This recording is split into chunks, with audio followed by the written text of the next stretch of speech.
What's up, everybody? Ron Placone here. So I just want to say thank you so much to everyone who came out to all the domestic screenings, all the virtual screenings, Tucson, Pittsburgh, Los Angeles, Idlewild. We're going to have a lot more information about the movie coming up real soon in the next couple months. In the meantime, Los Angeles / San Pedro area / SoCal in general, June 18th, what are you up to? We're doing a house show with Hamill on Trial. If you want to attend that show, email me, ronplacone.com. Going to be a fun time. Hamill on Trial. If you're not familiar with Hamill, check him out. He was episode 37. Episode 39. Nancy Wu. Nancy Wu is a poet, activist, and community arts advocate. She's based right across the bridge from me in Long Beach, California. She incorporates social themes and climate change in her work, and she builds community through the arts. It's inspiring, and for many, myself included, a source of hope. Please welcome to the show, Nancy Wu.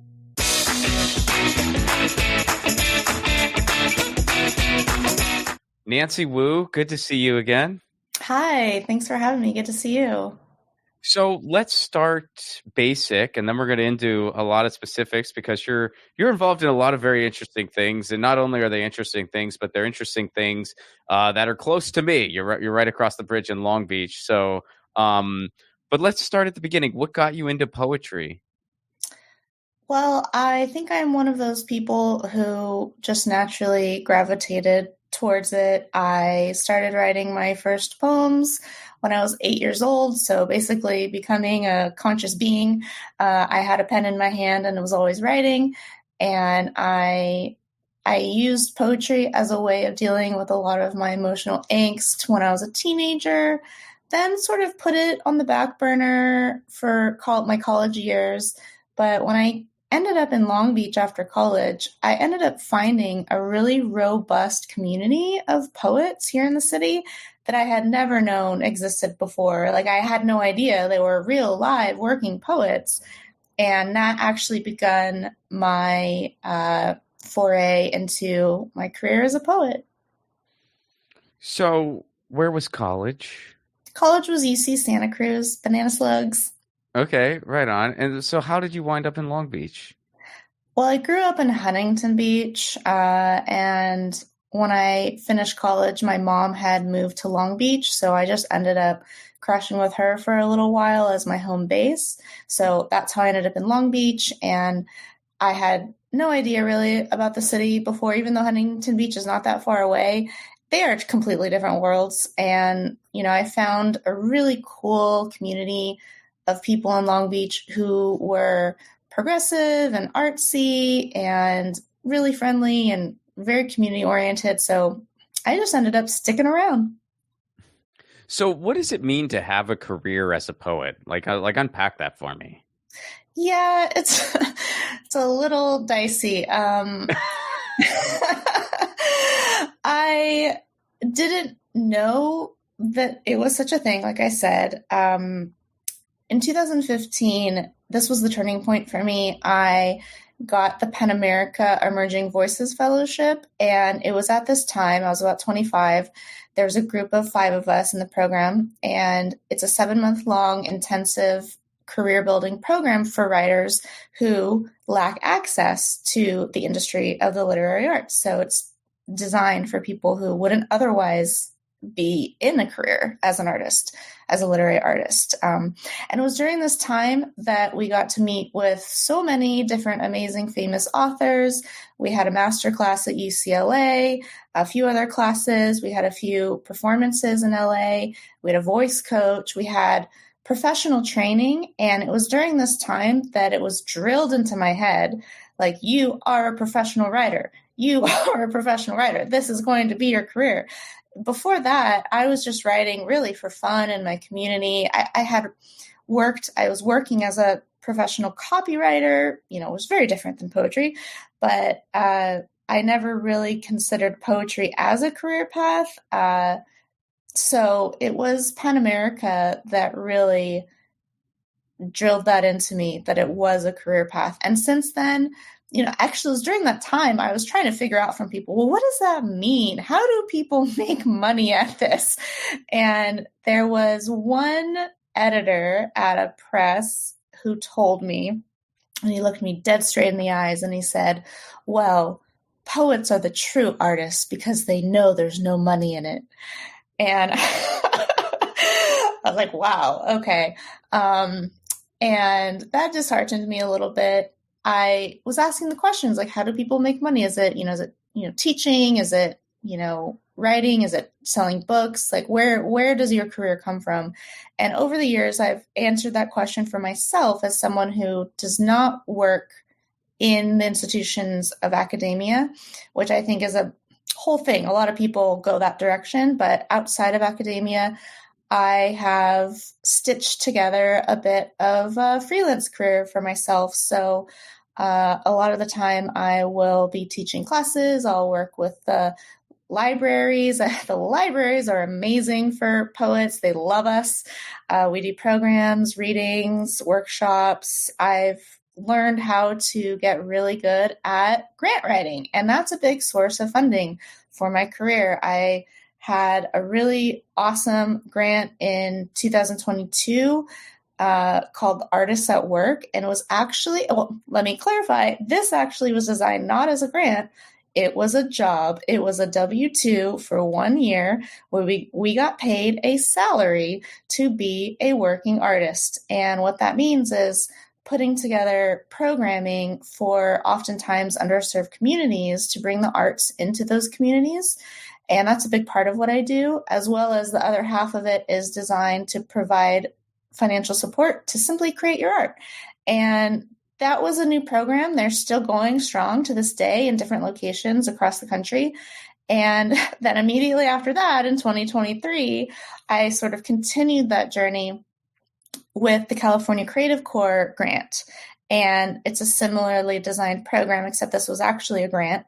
And it was a year-long program designed to create arts programming around certain topics, one of them being climate change, which was my focus, and to also create your own art. So it's through those types of programs truly that I have been able to build sort of a foundation for myself, and as well as teaching and doing other little things. It's kind of, a lot of different revenue streams, kind of, the gig worker marketplace. So that's a little bit of how I go about it.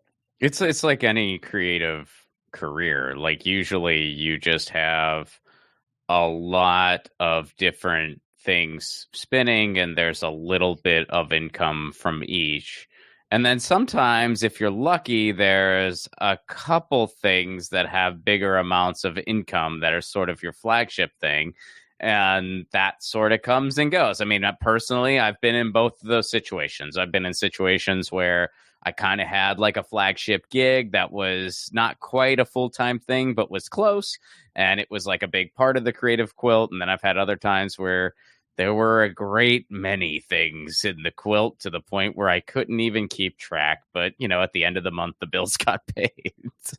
Exactly. Somehow it works out. Yeah. Well, I mean, yeah. When it goes well, it does.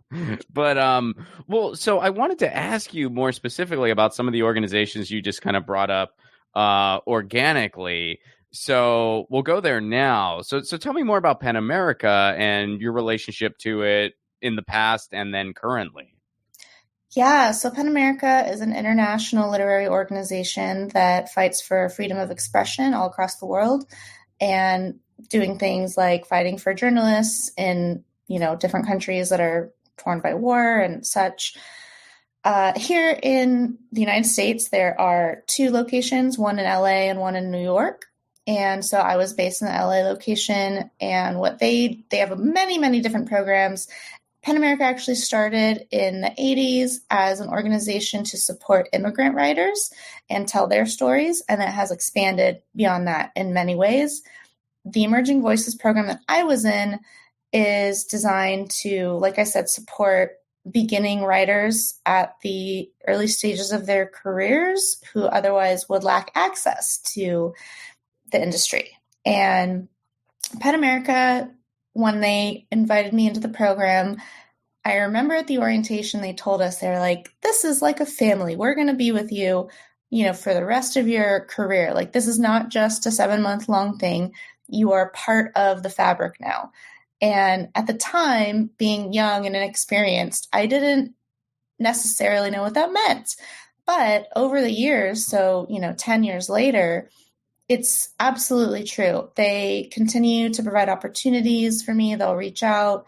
They will connect me with different organizations. I am now a reader for the applications, and I've been asked to be a judge at different high school writing competitions. And they invited me to the Literary Women Conference a couple years on a scholarship to attend as like a featured, special guest.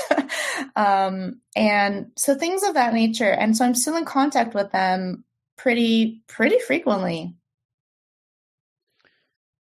How can we use art to confront issues?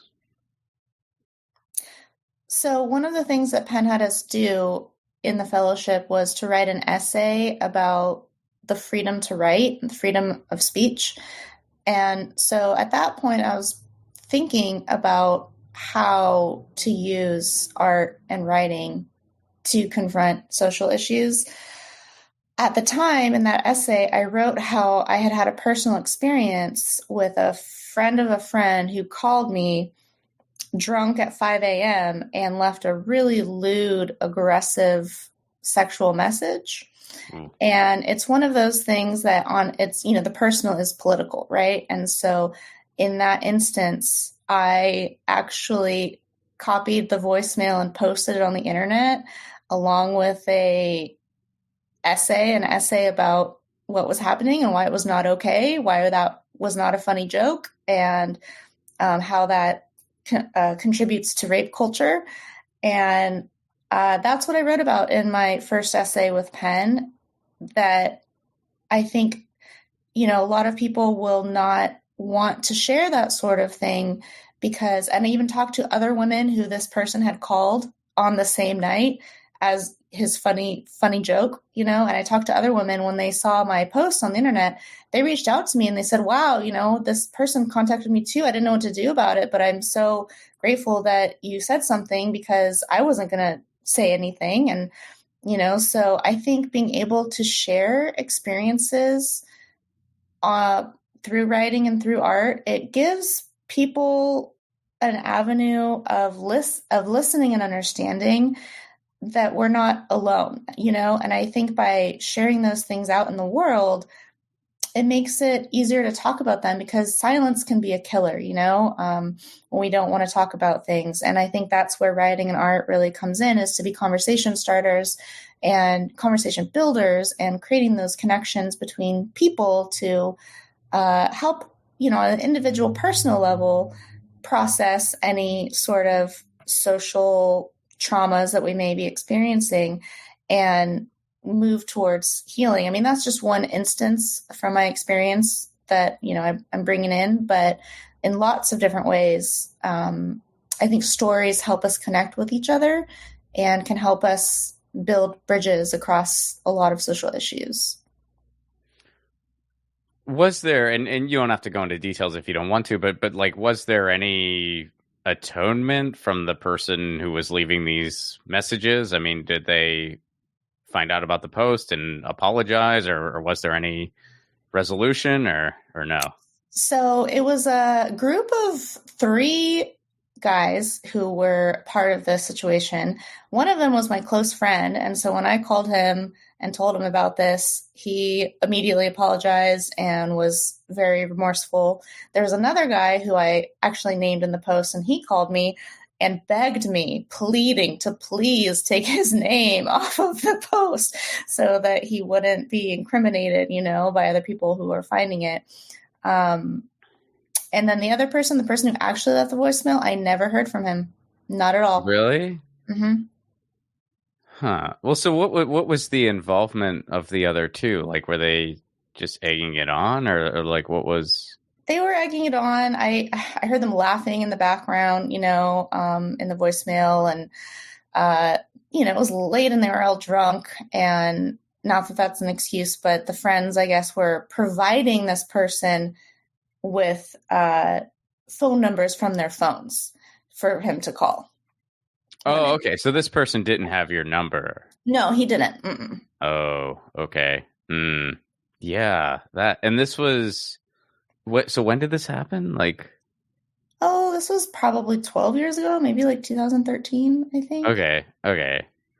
So it's not like these were, just teenagers who didn't know any better. It was like you're definitely old enough to not be doing something like this. Early 20s, I'd say. That's old enough. Yeah. Okay. That's interesting.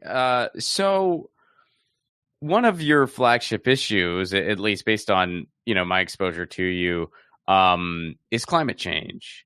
So how does climate change come into your work? How did it initially come into your work? And how do you, move forward with climate change being one of your front and center issues? Yeah. So when I first started writing, I primarily focused a lot on my own personal emotional issues and experiences, but I always knew I wanted to write a little bit bigger outside of myself. So it was in college that I, was first educated about climate change. But at the time, in my, late teens, early 20s, I was like, well, there's plenty of really smart people who are dealing with this issue. It's so big. It's not for me to deal with. I've got other things going on. And it was in 2020 when everything shut down, and I had a lot of time at home to be watching documentaries and YouTube videos and sort of re-educating myself about the state of the world and where things were at, that I realized, oh, no, actually, our world leaders are not necessarily tackling this problem in the way that they need to. And that is very upsetting to me. So I basically channeled a lot of my eco-anxiety and eco-grief. I was having a lot of emotions it was a very emotional time for everybody, but I was having a lot of responses and emotions to the thought of basically our society ending at some point due to the mismanagement of fossil fuels and resources and environmental destruction. And I felt this just intense sense of dread and grief that was overwhelming to me. I'm a very emotional person as an artist, and it was outrageously impactful to me that I had to write about it. So I was in my MFA program at Antioch University at the time, and my thesis was about a genre of art and literary works called hope punk, which is the idea that even if things are destined to maybe work out, maybe not work out, we don't know the future, but it's looking pretty bad. Despite all of that, we still have to fight, and we still have to try, and we still have to get together with other people. And hope punk is very much focused around, rather than the single noble white male hero in a lot, the hero's journey, a lot of stories, hope punk focuses on groups of people, and mostly women and people of color and disabled folks who are working together to solve these problems. Those are the people who are at the center of the hope punk stories. And this was just super inspiring to me because there's a real world corollary where you have so many people working tirelessly on the back end of these issues, doing the work day in and day out, who don't necessarily get the big flashy stories. And that was really what inspired me to start writing, myself, and try and move in that direction and try and capture a little bit of my own experience. And that's how I wrote my first book, I'd Rather Be Lightning, which is, I'd like to say, it's like apocalypse, but fun. So I also tried to keep a little bit of levity in the intensity of these, situations. So it's how I coped, honestly, with having a little bit of humor about how absurd everything was. Like, Yeah. how is it even real? So yeah, that was where my writing came from. Well, I think that's a totally healthy response because like the whole issue, there is a sense of frustration and I don't want to say hopelessness, but kind of more towards hopelessness than not because there is it's essential that there's a bit of a top bottom solution here. Like if there's not some serious policy changes around the world, we're going to be in a lot of trouble.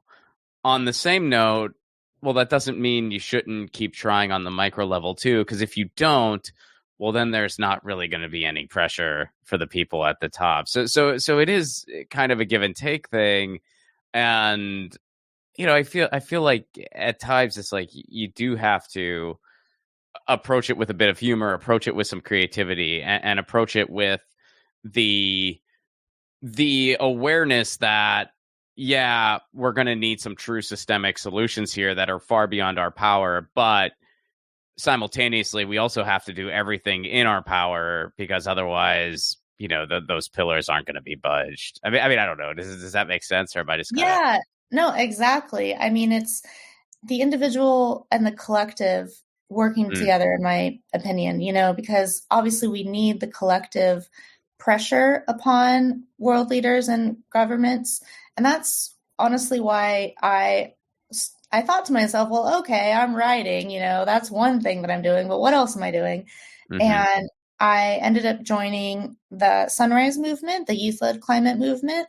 And I started working with them because I just was hungry for a way to be involved with other people who were also working on these things and actually trying to attack things at a political level.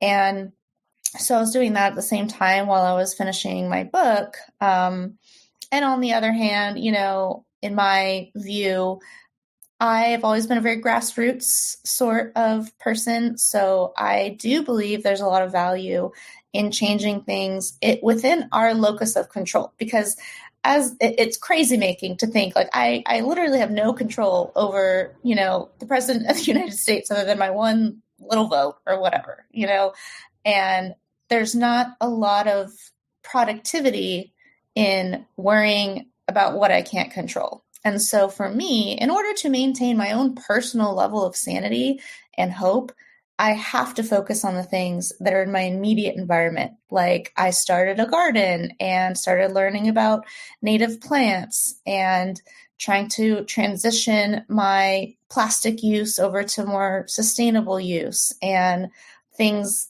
of that nature within the household, which might not seem like they make a very big impact when you think about how big the world is and how much change is needed. However, I have to believe that what we do matters. I choose to believe that what we do matters. Otherwise, I'm just going to stay in bed all day and not get up. yeah. So, and cutting back on meat and beef, that's one of the biggest lifestyle changes that has an impact on the environment and climate change, even though a lot of people don't like, it's a way easier to talk about quitting fossil fuels than quitting beef for a lot. And that's, is it? I mean, I feel like 6 of one, half dozen of another. I think with the fossil fuel thing, I mean, Alan, let me run this by you and just let me know if you agree or not. I think that too often we don't talk about it from the standpoint of how it's an opportunity. It's an opportunity to have a better, just a better logistics system, just a better, like a better food system, a better education system, like all the things that we could do.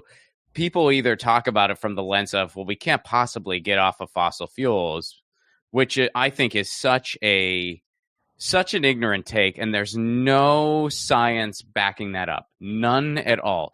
And this person has existed all throughout history. This person existed back when the printing press came into existence. This person existed back when we decided to try language. This person existed with the wheel, et cetera, and they exist now. to be like, oh no, we've peaked. We can't possibly do better than this. Really? So all 11 alternative forms that are out there, you know that all 11 of them aren't going to work with your not engineering degree that you have. Please tell me more. So anyway, sorry, I got off on a tangent there. Yeah, no, absolutely. I'm right there with you. but it's one of those things where it's not like our options are drill until we kill ourselves off or live like we're Amish. There's nothing out there indicating that those are our only two choices. In fact, neither of those are choices. We have a better choice, which is we can completely redo our logistics chain, our food chain, our just the way our environmental chain. And a lot of that can start right in your frickin' neighborhood. Yeah, I mean, absolutely. I think a big part of the problem is what might be called a lack of imagination. We're in a crisis of imagination, and like you said, the naysayers have existed all throughout time, and still, progress happens and we move forward. So I know there are solutions out there. I'm not an engineer or a scientist, but I know, like I said, those really smart people are out there working on solutions. And it's not a matter of not having the ability to create solutions it's a matter of the political will. And so I, have to keep the hope, have to keep thinking that there's there's ways to improve our society. Oh, and actually, so speaking about imagination and the ability to imagine something different, there's a similar genre to hope punk called solar punk, which I really love. And that actually depicts a future that is better than now. So it's actually a utopian vision, just meaning better, not meaning perfect, but where humans, nature, and technology all exist in harmony. And I think it's such a beautiful vision. And I think even if we don't achieve the pinnacle of perfection, I think solar punk has a purpose in helping us even imagine at all the possibility that we can have a better, hopeful future, and obviously I weigh that along with all of the dreary data that I hear, and it's kind of like holding two opposing ideas in your head at the same time and not going crazy, right? Like, oh, things are looking really bad, but also what if we could improve them? So. No, I hear you. I mean, I don't think utopia is possible, but I certainly know that better is possible. So let's shoot for utopia and see where we land. Why not? Yeah, exactly. I mean, I sometimes think of it as this way. Like, if we look at where we're at in human history, and just imagine for a second, we didn't have any of the things we have, and there was just this panel of people talking about how they should run a society. The person who would describe capitalism would be seen as a freaking lunatic. You would politely ask that person to leave. Like, if they just described the society we have, we're just like, no, just try to accumulate as many widgets as possible and have a big bank account and blah blah blah, and then we'll just throw food away because we can't make money off of it. Everybody would be like, this person should go. Like this person should go. They need help. You would think that person is out of their mind. Yet that's the society we live in. So this idea that we can't do better than this, like, there's no doubt that if we don't go extinct, which I don't think we are anytime soon, there's no doubt this will be viewed as a dark age. It just will. There's no freaking doubt. And you have to hold on to some hope that it's like, well, from the dark ages of the past came the Renaissance and stuff like that. So hopefully we're closer than further away from something great. Yeah, I love that perspective of the crazy capitalists on the panel raving lunacy. That's hilarious. So true, and, we're enmeshed and entrenched in the capitalist system. So it's hard for people to see outside of it. And, I've struggled with that a lot in my own life is, okay, well, how do I break out of it? What do I do? I was born into this time and place, and this societal structure.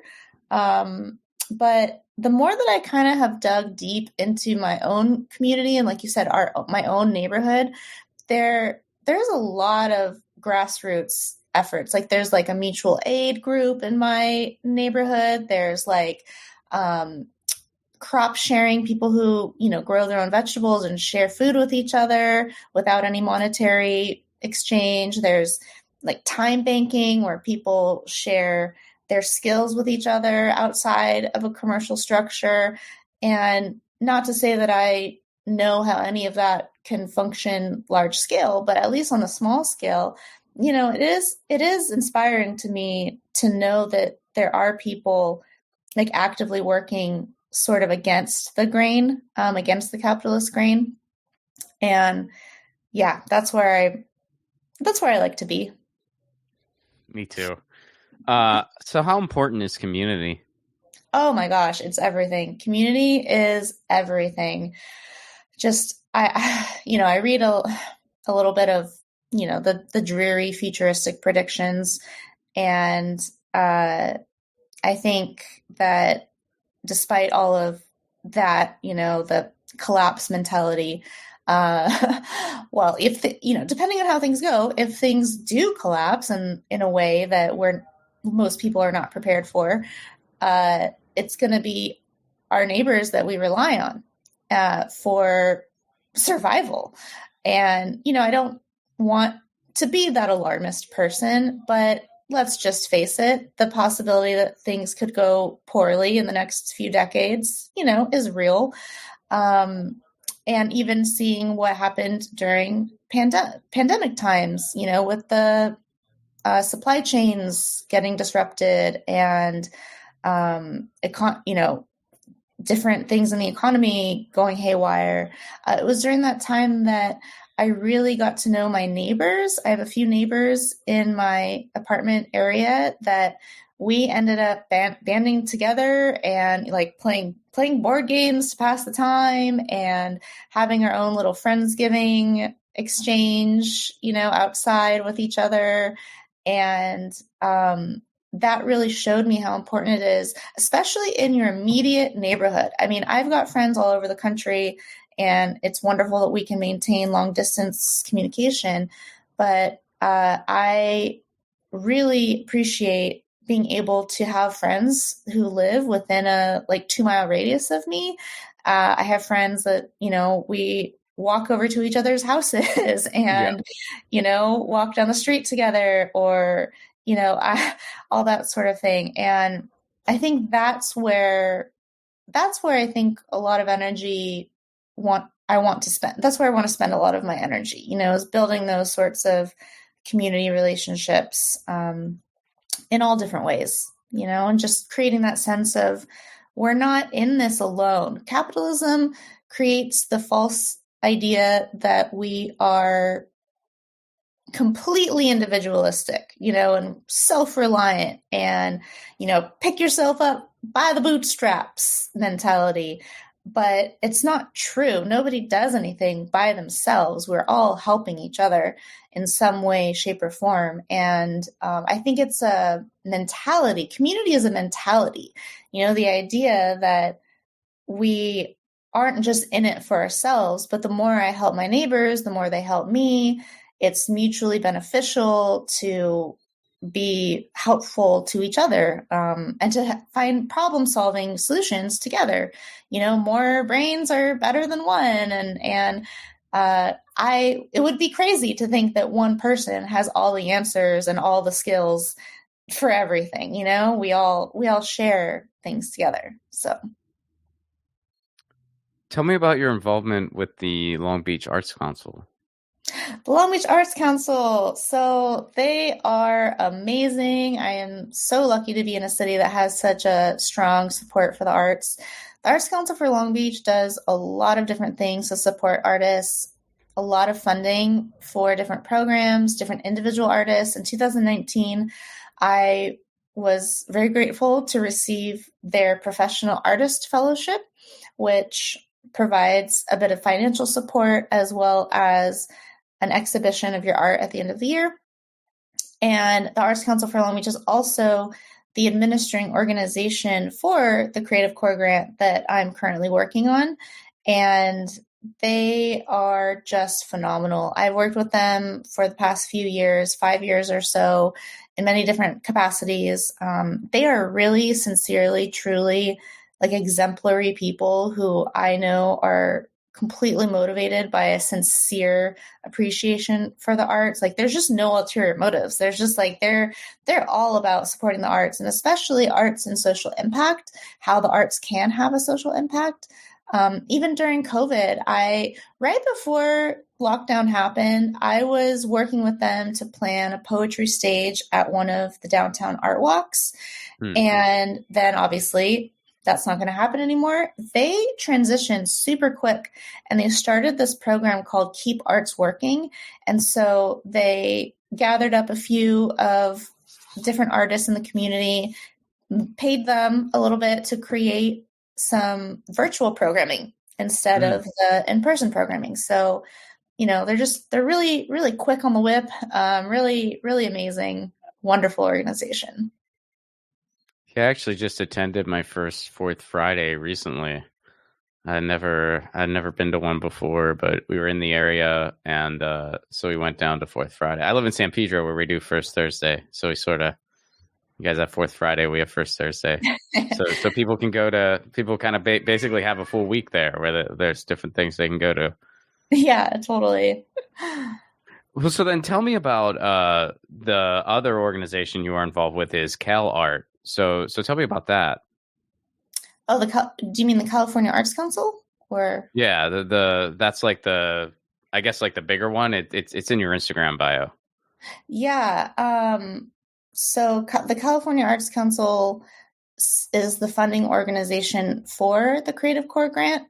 So the Creative Core grant is the first of its kind in the state. It's a pilot program that is designed to create arts programming and conversation around some key issues like climate change, election participation, social justice, and water and energy conservation. So the idea is to use artists and art projects to raise awareness and bring these issues to light in different communities.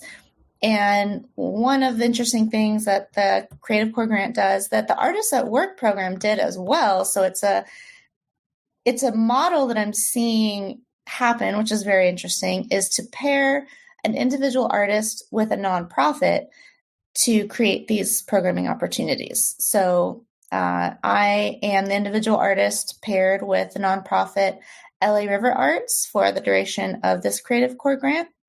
And what they do is they bring people out every month to places along the LA River to share art, whether that is poetry or music or whatever art form of that month, to bring awareness to the relationship we have with the LA River and water. And, before working with LA River Arts, I was a bit ignorant about the history of the LA River. And I am lucky now that I have a little bit more, information about the LA River. And for example, I learned its indigenous name to the Tongva people, which is Pyami Pahait. So I like to share that with people because, I think uplifting the indigenous wisdom of an area is actually one of the best things we can do for climate change.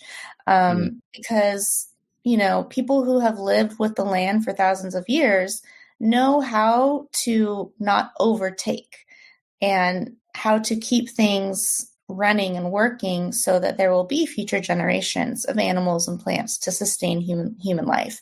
Side note, just because we're talking about it, I'm reading, Braiding Sweetgrass by Robin Wall Kimmerer, who's an indigenous scientist. And, she was just talking about asking permission from plants before harvesting them and never taking more than half and never taking the first, never taking the last. and being in reciprocal relationship with the resources that we use, which is the absolute antithesis of capitalism, which just views resources as extractable commodities. Right. And so, I just probably going off on a tangent here, but anyway, working with the LA River Arts, it's a big part of what they do is to try and use art to create more of a reciprocal relationship with the river and with the plants and with the area that we live in. Hey, I'm going to give it a try because I'll tell you one thing about me. I do not have a green thumb to save my freaking life.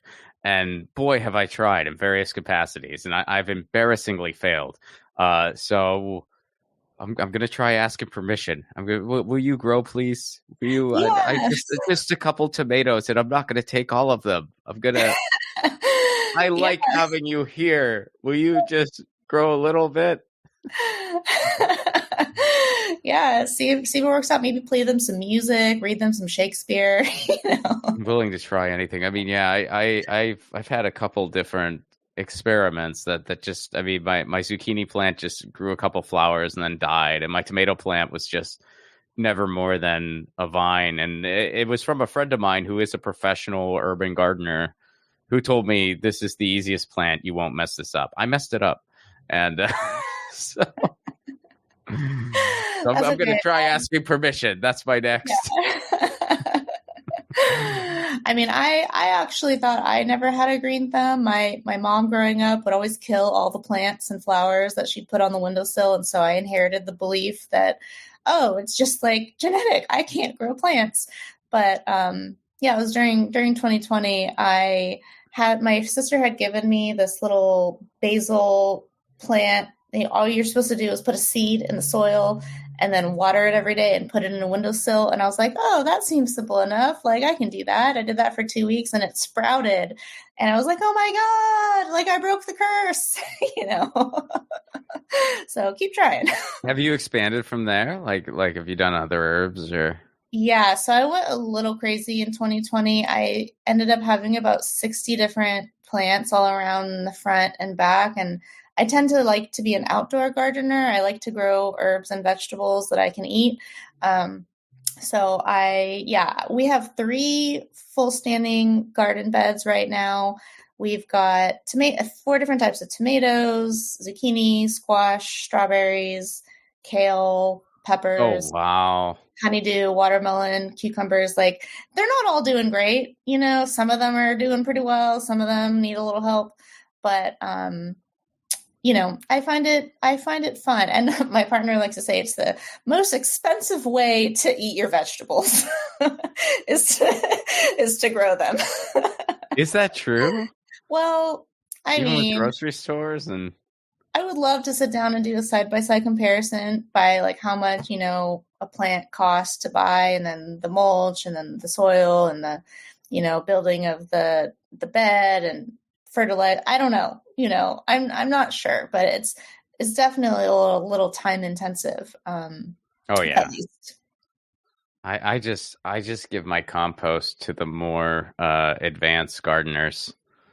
I spread my compost around to whoever's going to use it constructively, and that's my living vicariously. But I want to at least have a couple things on my own. Yeah. What would you say, as we're wrapping up here? What would you say to somebody who is wanting to have a career as a poet? Whew. Interesting question. I would say, just do everything in your power to focus on making your craft a central part of your life, and also learn how to get good at finding money. So, there's the business aspect of it that I think a lot of people really, as artists, don't like to embrace. So I've met a lot of people who really don't like that part of it and want to just, be a free form fairy, live in the artist life. But in my experience, I think it requires actually a very practical outlook on how you're going to support yourself. So I would say do both things, have the freedom of your art to work and play and say whatever you want to say and take classes and learn from other people and read a lot and write a lot, attend workshops, all of that. There's a lot that goes into it on just the craft side of things.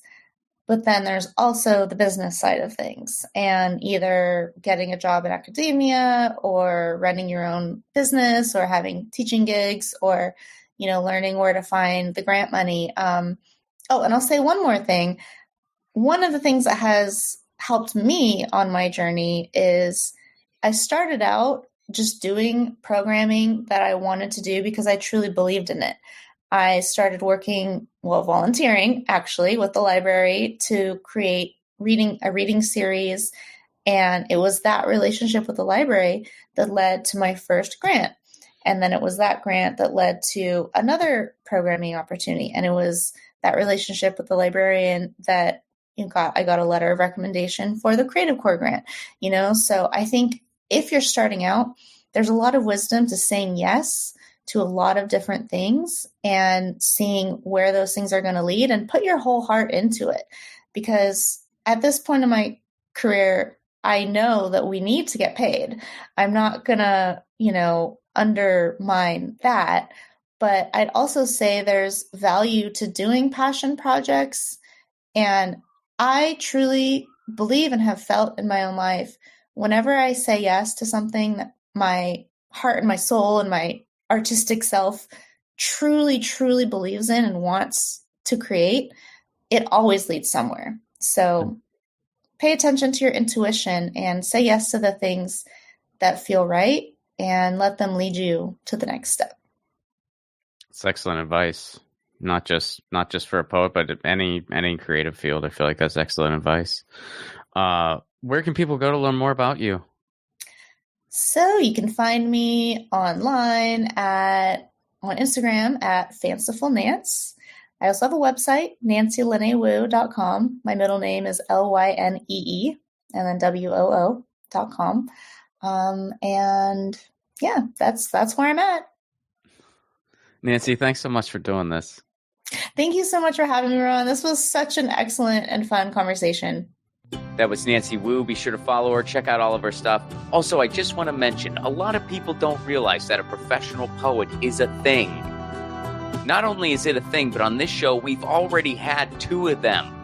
We've only had 39 episodes. We've already had 2 professional poets, Nancy Wu and Attila the Stockbroker, which I highly recommend that episode if you haven't checked it out. Music for the 1000 podcast is provided by Andrew Saxonell. Be sure to check out his podcast, the Baywatching Podcast, wherever you get your podcasts. Leave us a 5-star review, would you? Wherever you're getting this pod, if you could leave us a 5-star review, write a nice review, it really helps get the word out about this show. And if you want to support this show on the sustainability end, you can do so over at patreon.com/RonPlacone. For a Give What You Can level, you get all kinds of cool perks, full stand-up clips not available anywhere else, a bonus pod between Drew and myself. You get the episodes before they're released publicly. There's private events around my films and other projects. It's a great time, a great community, and it's all for as low as $1 a month. All right, episode 39. We're a nice round number next week. We're crossing the bridge to 40 next week, just like you can cross the bridge from San Pedro to Long Beach, where I live and where Nancy lived. Hey guys, Ron Placone here. Take your own 1,000 challenge. No, you don't need to interview 1,000 people, although if you want to do that, go for it. Your 1,000 challenge can be whatever you want. Maybe you want to call a friend out of the blue once a week. Maybe you want to read a book every month. Maybe you want to start a different garden every season. I guess that might be dependent on where you live. Look, the point of the challenge is taking on an endeavor that enriches your life in some way, and it can be measured. And then, of course, you do it regularly. That's what 1,000 is doing for me, and hopefully for you too.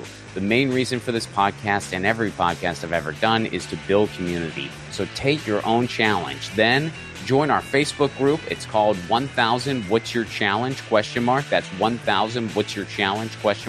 And post about what your 1,000 challenge is and the progress you're making. All I ask is that people be encouraging of each other's challenges. This is personal and vulnerable, so be cool. There's enough negativity on social media. We don't need to add to it. For those of you who aren't on Facebook, hopefully in the future we'll be expanding to places like Discord, Reddit, but for now, We're starting on Facebook. And again, that Facebook group is called 1000 What's Your Challenge? See you there.